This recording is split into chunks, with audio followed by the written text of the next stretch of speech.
Circular flow of economy हमने पढ़ा था 2 सेक्टर इकोनॉमी का।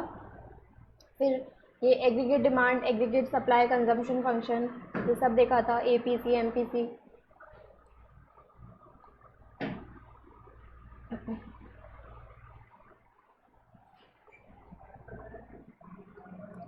मल्टीप्लायर के फॉर्मूलाज भी हो गए थे।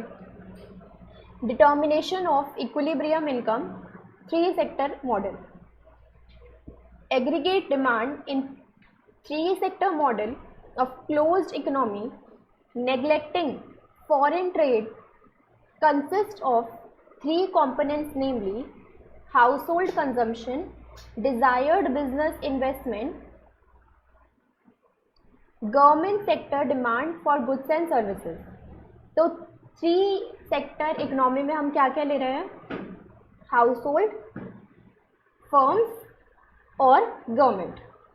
दस equilibrium is equal to y equal to C plus I plus G. वहाँ पर क्या होता था? सी प्लस आई, यहाँ पर होता है C plus I plus G. Since there is no foreign sector, GDP and national income are equal. As the prices are assumed to be fixed, all variables are real variables and all changes are in real terms.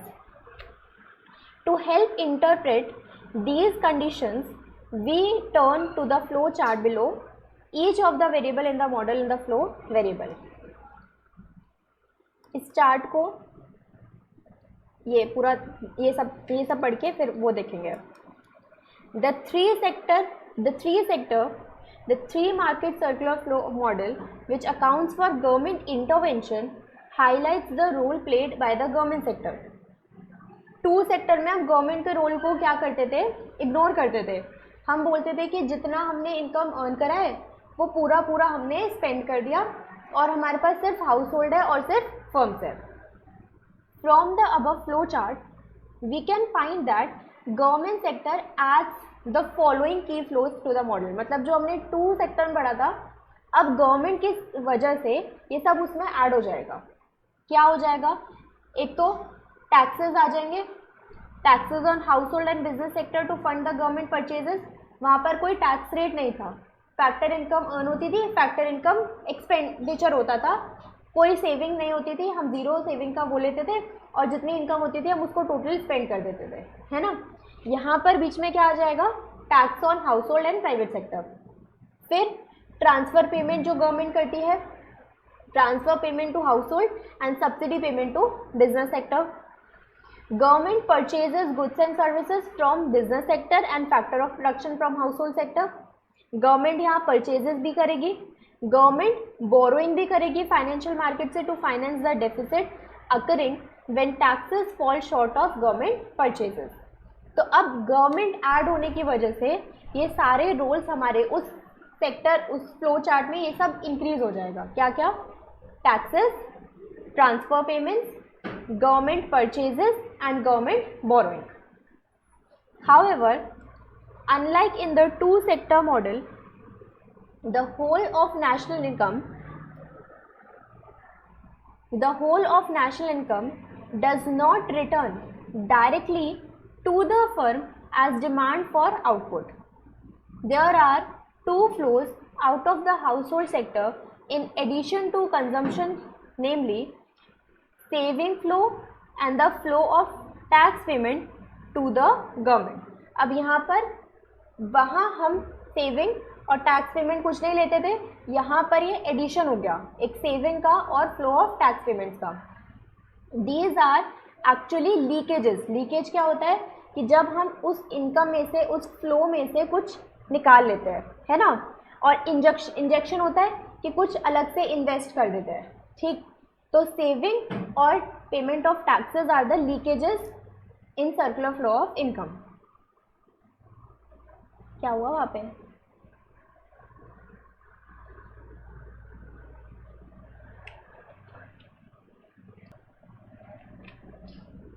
The saving leakage flows into financial market, which means that the part is saved is held in the form of some financial asset, currency, bank deposit, bonds, equities, etc. The tax flow goes to the government sector. तो अब क्या हो रहा है कि there are saving leakage flows into the financial market. हम बोल रहे हैं कि गवर्नमेंट का इंटरवेंशन होने की वजह से there will be saving and there will be tax, ठीक। और वो जो सेविंग और जो टैक्स पेमेंट है वो हमारे लिए लीकेज की तरह काम करेगा, और वो जो हम लीकेज कर रहे हैं, जो सेविंग लीकेज फ्लोज है, वो क्या हो जाएगा, फाइनेंशियल मार्केट में वो पैसा जाएगा, क्योंकि हम सेविंग को क्या करेंगे, बैंक्स में रखेंगे, है ना।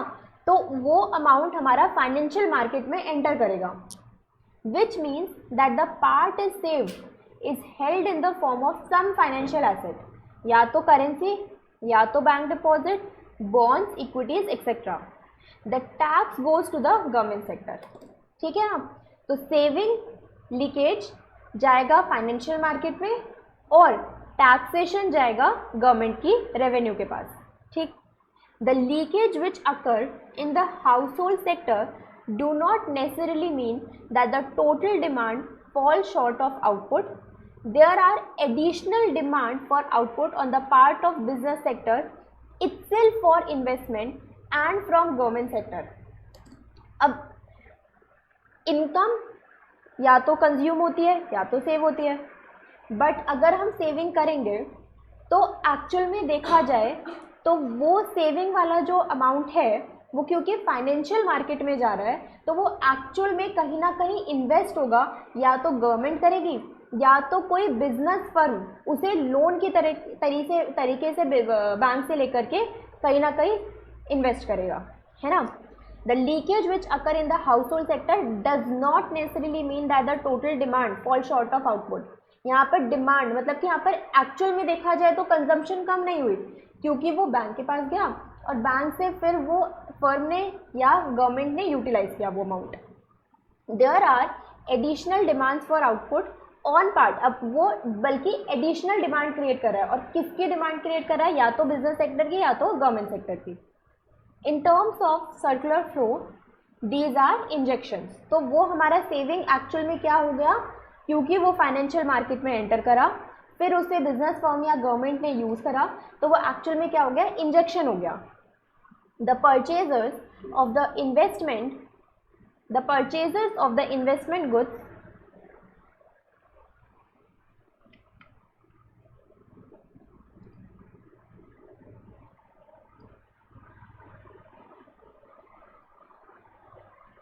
कोई अच्छा नहीं,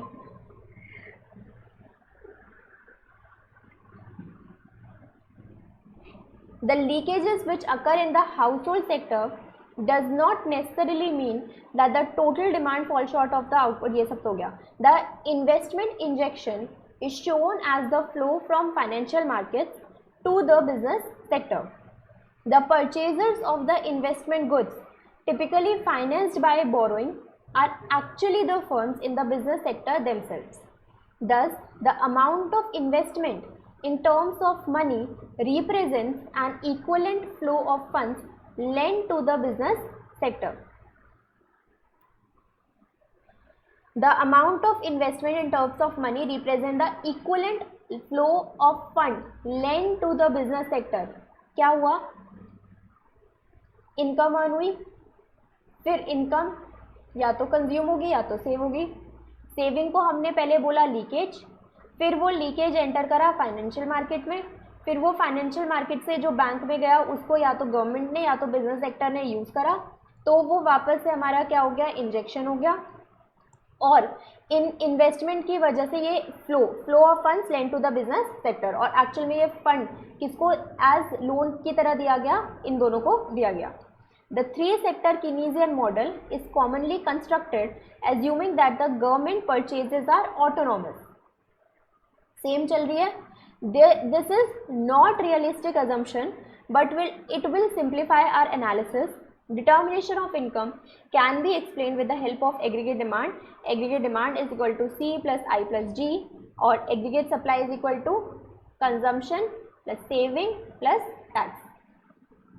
The equilibrium national output क्या हो जाएगा अब यहाँ पर, AD equal to AS, तो हम जब इनको इक्वल रखेंगे तो ये सारे टर्म्स क्या हो जाएंगे, इक्वलेंट हो जाएंगे एक दूसरे से।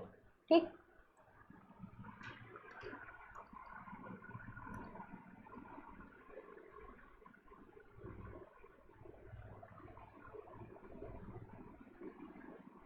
तो यहाँ पर पहले हम सिर्फ इन्वेस्टमेंट लेते थे, अभी हम जी को भी क्या मान रहे हैं, ऑटोनॉमस मान रहे हैं, तो ये बस शिफ्ट हो गया ऊपर, अब ये आई प्लस डी हो गया, है ना। और ऐसे ही ये पहले हमारा सी प्लस आई होता था, अब ये हो गया C plus C S plus T, तो ये भी, ये दोनों कर्व्स हमारे ऊपर की तरफ शिफ्ट हो जाएंगे। The variables measure on the vertical axis are C plus I and G, C, I and G. The autonomous expenditure components, namely investment and government spending, do not directly depend on income and are exogenous variable determined by the factors outside the model. You may observe that in panel B, the lines of the plot autonomous, ये सब वही मतलब बस इसी को explain किया है। The line S plus T, the government spending level of tax receipts T decided by the policy makers। तो गवर्नमेंट का लेवल ऑफ टैक्स लेवल क्या रहेगा, वो कौन डिसाइड करता है, पॉलिसी मेकर, गवर्नमेंट डिसाइड करती है। The equilibrium level of income is shown as equilibrium where C plus I plus G crosses that 45 degree line. हमारा एग्रीगेट सप्लाई जब एग्रीगेट डिमांड के इक्वल हो जाएगा तो वो पॉइंट E हमारा क्या हो जाता है, इक्विलिब्रियम पॉइंट हो जाता है। We shall now see why other points on the graph are not points of equilibrium. Consider the level of income below Y. We find that it generates consumption as shown along the consumption function. When this level of consumption added to the autonomous expenditure, aggregate demand exceeds income C plus I plus D. तो पहले हमारा क्या होता था, वो C plus I होता था, जब उसमें गवर्नमेंट भी ऐड कर देंगे तो फिर हमारा तो हमारा लेवल इंक्रीज हो जाएगा, C plus I plus D हो जाएगा, तो हमारा इक्विलिब्रियम लेवल भी शिफ्ट हो जाएगा। ठीक, with demand of outstripping production, desired investment will exceed actual investment and there will be unintended inventory shortfall and therefore a tendency for output to rise। और अगर हमारा इक्विलिब्रियम लेवल पे नहीं government काम करेगी तो क्या हो रहा होगा, demand outstripping production, desired investment will exceed actual investment and there will be unintended inventory। मतलब अगर हमारा सप्लाई इंक्रीज हो गया और डिमांड हमारा कम है तो उस वाले लेवल पर क्या हो रहा होगा, इन्वेंट्री हमारे पास ज़्यादा से ज़्यादा अनवांटेड इन्वेंट्री हमारे पास इंक्रीज होती चली जाएगी। और फिर उसके बाद मतलब देखो दो सिचुएशन, इसे ग्राफ से समझते हैं। ये हमारा एग्रीगेट सप्लाई, ये हमारा एग्रीगेट डिमांड, ये हमारा इक्विलिब्रियम है। तो ये वाली सिचुएशन क्या होती है, जहाँ एग्रीगेट सप्लाई हमारा कम होता है एग्रीगेट सप्लाई हमारा कम होता है एग्रीगेट डिमांड से, और ये वाली सिचुएशन क्या होती है, जहाँ पर एग्रीगेट सप्लाई ज़्यादा होता है एग्रीगेट डिमांड से। तो जब हमारी सप्लाई, मैंने सही गलत लिखा है, aggregate supply is less than aggregate demand, aggregate supply is more than aggregate demand. तो जब हमारी सप्लाई कम बट डिमांड हो रही है ज़्यादा, तो गुड्स एंड सर्विसेज उतने प्रोड्यूस ही नहीं हुए हैं, हमारे पास इन्वेंट्री नहीं है और डिमांड बढ़ती जा रही है। और फिर डिमांड को कंट्रोल करने के लिए हम प्राइस लेवल में चेंजेस करेंगे और तब तक वो चेंजेस होता रहेगा जब तक हमारा इक्विलिब्रियम नहीं आ जाएगा। वैसे ही इधर भी कि हमारे पास सप्लाई ज़्यादा हो गई है बट डिमांड कम है, सप्लाई ज़्यादा होती जाएगी तो इन्वेंट्री हमारी बढ़ती जाएगी, तो इन्वेंट्री बढ़ती जाएगी तो हम उस इन्वेंट्री को बनाना रोक देंगे और हम हमारे एम्प्लॉयमेंट को कम कर देंगे। तो ये सब हम तब तक करेंगे जब तक हम वापस से इक्विलिब्रियम पे नहीं आ जाएंगे। ठीक, ये दो केसेस हमारे वो नॉर्मल वाले केस में भी हमने पढ़े थे।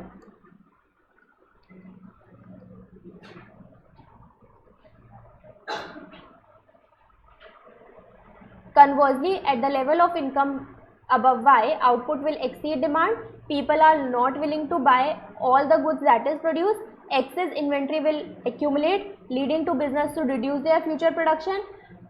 फ्यूचर प्रोडक्शन को अगर हम कम करना चाहेंगे तो हमारा एम्प्लॉयमेंट भी क्या करना पड़ेगा, डिक्लाइन करना पड़ेगा और फिर आउटपुट वापस से क्या आ जाएगा, इक्विलिब्रियम लेवल पे आ जाएगा.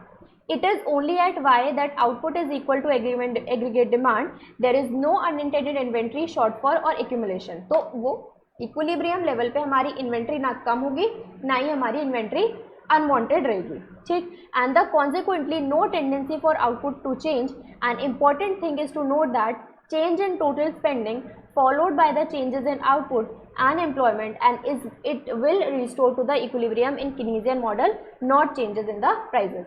तो हम इन्वेंट्री को मैनेज करके, एम्प्लॉयमेंट को मैनेज करके हम क्या करते हैं, वापस से इक्विलिब्रियम पोजीशन पे आ जाते हैं जहाँ एग्रीगेट सप्लाई एग्रीगेट डिमांड के इक्वल होती है.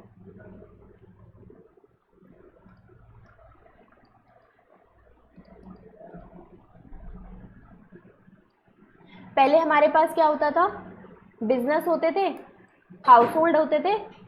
अब हमारे पास क्या हो गया, बीच में गवर्नमेंट भी आ गया. तो गवर्नमेंट आने की वजह से हमारे पास टैक्सेस भी आएंगे, सब्सिडीज भी आएंगी, transfer payments, taxes. House hold government को टैक्स देगा, बिजनेस भी गवर्नमेंट को टैक्स देगा, गवर्नमेंट हाउस होल्ड को ट्रांसफर पेमेंट देगा और यहाँ पर सब्सिडीज देगा. जो हमारे पास फैक्टर मार्केट है, अब फैक्टर मार्केट क्या क्या करती है, फैक्टर मार्केट को पेमेंट कहाँ से मिलती है, बिजनेस से मिलती है. और ये इनकी क्या होती है, हाउस होल्ड की पर्सनल इनकम होती है. हाउस होल्ड क्या दे रहा होता है यहाँ पर, बिजनेस को अपनी फैक्टर सर्विसेज दे रहा होता है. ये वाला ग्राफ, ये वाला पॉइंट हमारा पहले भी था टू सेक्टर इकोनॉमी में. यहाँ पे अब इंक्रीज क्या हुआ है, ये वाला पार्ट इंक्रीज हो गया.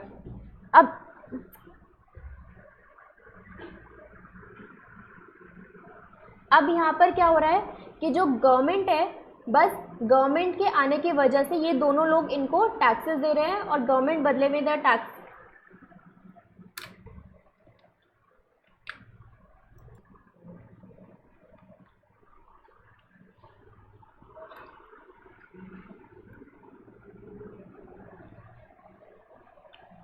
ठीक. तो अब इसके बाद बिजनेस क्या करेगा, यहाँ पर गुड्स एंड सर्विसेज प्रोवाइड करेगा, हाउस होल्ड को गुड्स एंड सर्विसेज प्रोवाइड करेगा और हाउस होल्ड बदले में इधर क्या करेगा, एक्सपेंडिचर करेगा, तो वो बिजनेस के पास आएगा. ठीक.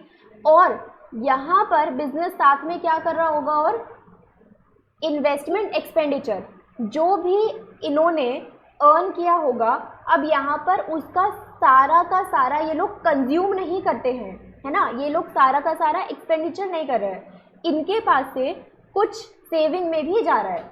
और जो सेविंग में जाता है वो फाइनेंशियल मार्केट में जाता है. और वो फाइनेंशियल मार्केट में जाने के बाद या तो उसे गवर्नमेंट बोरो कर लेती है या तो बिजनेस इन्वेस्टमेंट करने के लिए बोरो कर लेता है. और फिर वो वाला पैसा इन्वेस्टमेंट एक्सपेंडिचर की तरीके से प्रोडक्ट मार्केट में वापस से जाता है. ठीक. तो ये सारा फ्लो चार्ट समझ में आ गया ना. ठीक.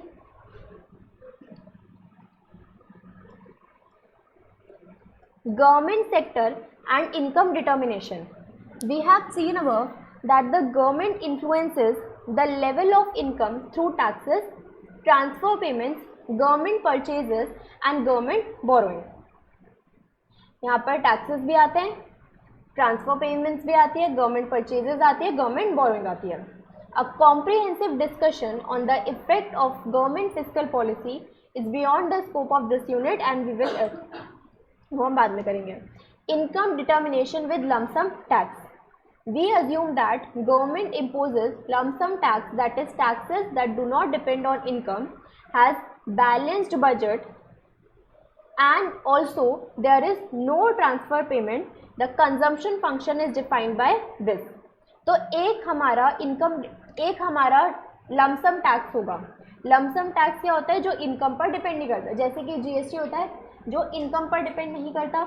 ठीक. तो उसका कंजम्पशन फंक्शन हम इस तरीके से डिफाइन करते हैं. ठीक. यहाँ पर वाई डी क्या हो गया, income minus disposable income, income minus disposable income. T क्या हो गया हमारा, lump sum tax. Y is equal to A plus B, ये वेरिएबल्स होते हैं, प्लस इन्वेस्टमेंट प्लस जी, और Y is equal to this.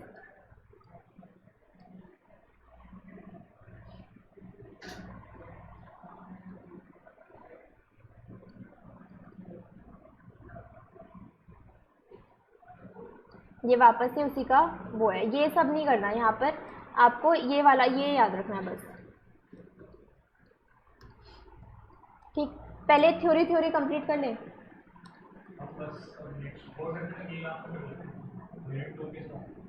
एक ये कर लो और 4 सेक्टर इकोनॉमी और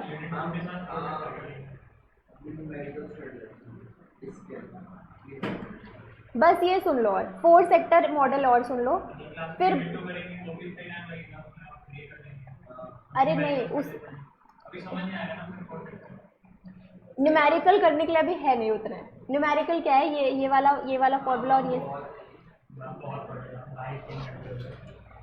बस एक बार 4 सेक्टर मॉडल का वो पढ़ लो, ये वाला फ्लो चार्ट, फिर बस तो सारा थ्योरी कंप्लीट हो जाएगा ना। नहीं नहीं नहीं, बस ये कंप्लीट कर लो। नहीं, इतना सारा नहीं, बस 4 सेक्टर मॉडल का एक्सप्लेनेशन, ठीक है।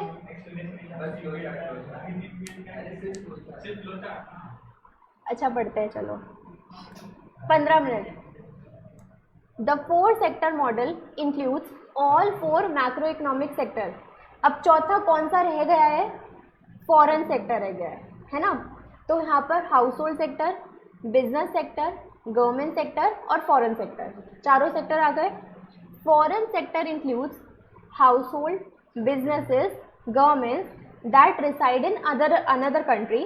The following flow chart shows circular flow in the 4 sector economy. In the 4 sector model, there are 3 additional flows, namely export, import and net capital inflow. Which is the difference between capital outflow and capital inflow? तो हमारे पास एक point और extra आ जाता है, x minus M, export minus import indicates aggregate demand और the total planned expenditure of consumer, investor, government, foreigner, net exports at each level of income. तो यहाँ पर अब एक्सपेंडिचर पहले में क्या था, कंज्यूमर करता है, इन्वेस्टर करता है, गवर्नमेंट करती है। अब यहाँ पर फॉरनर्स भी कर रहे हैं, फॉरनर हमसे प्रोडक्ट बाय कर रहे हैं, तो वो हमारा एक्सपोर्ट बन रहा है ना। ये अभी करेंगे, पहले इसका ये, अरे एक्सप्लेनेशन बोला था मैंने, बस थ्योरी कंप्लीट करनी है।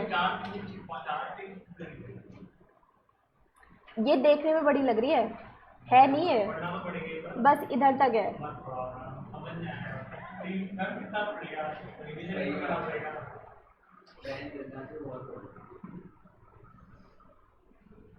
एक बजे तक तो पढ़ लो।